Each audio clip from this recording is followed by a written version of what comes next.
Thutha wa thirikari gwetekera kuoyaga arutwo nginyagia thukuru-ini cia universities cia ANDU KIUMBE na cia makanitha ikinya riri riataurirwo ta ria guteithĩrĩria mathukuru maya kwĩrũgamia, kuria ningĩ ikinya riri riateithagĩrĩria arutwo othe aria marakinyanĩirie kuona mieke mathukuru-ini ma university. Ona gũtuĩka thirikari nĩ etĩkĩrire gũteithagĩrĩria arutwo na ngombo na aria matarĩ university-ini cia thirikari, hau nene ĩkambĩrĩria kwĩyumĩria kumana na kwaga gũkinyanĩra kwa kĩranĩro gĩkĩ. Rĩu mathiirĩ ma thirikari kũrĩ university ici magikinyiria ciringi birioni 48.8.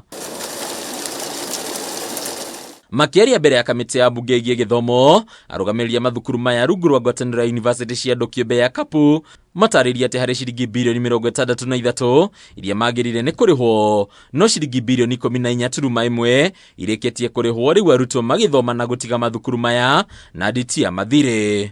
In many countries, private universities, and I'm sure you know those called the Ivy League universities, and contribute so much to the national development.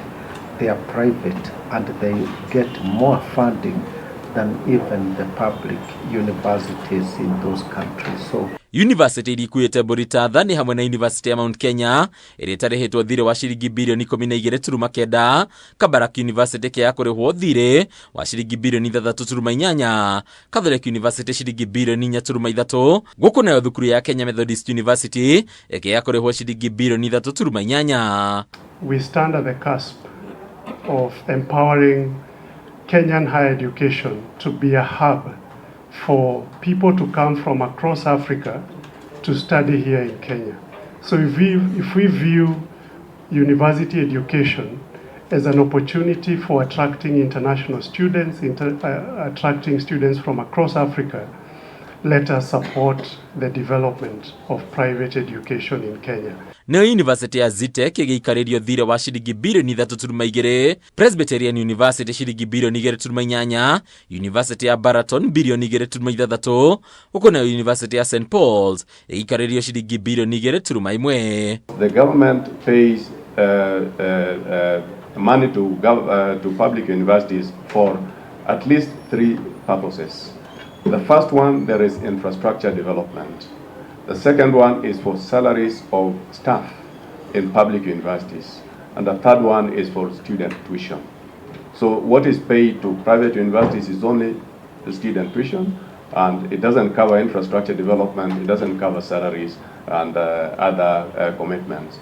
Ũndũ ũngĩ wĩyumĩririe ũmũthĩ nĩ kuongerereka kwa namba ya arutwo arĩa maratiganĩria mathomo mao gatagatĩ-inĩ, ambunge makĩenda kũmenya kana wagi wa ũhoti wa kũrĩha mbeca cia bithi nĩ ũmwe wa itũmi iria irarehe thĩna ũyũ. Ona kũrĩ ũguo, ambunge nĩ mekereire nganja mũigana wa marĩhi ma bithi university-inĩ ici iria ciĩkũĩirwo kuongagĩrĩra marĩhi ma bithi hatarĩ gĩtũmi kĩiganu, gũkũ ingĩkĩrĩkana kũrĩana mĩena yerĩ harĩ kĩgĩna kĩa arutwo na gĩa thirikari, ũndũ ũrĩa wambĩkĩirwo ũthuthuria. You surcharge the students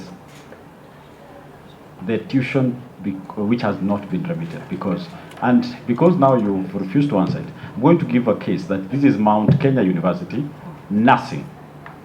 And if you want, you can go verify. So many of those students were surcharged and they are not in school. Hadi ni akameme TV retorako ni Bataru wa Mwagi.